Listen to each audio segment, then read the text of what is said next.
yung oyster sauce dyan. Magic sarap. Yan, lalagay ko na.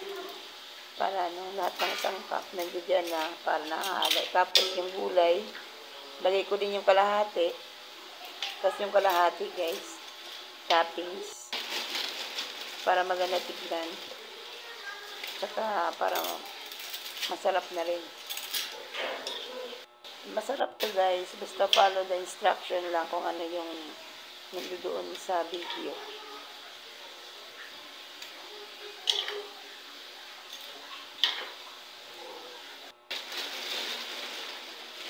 Ayan, sinalo ko muna siya. Tapos pag medyo na, ilalagay ko naman yung kalahating, ay yung isang plastic na panyan.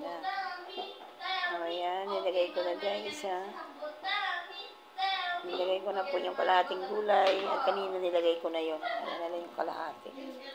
Okay, thank you for watching, guys.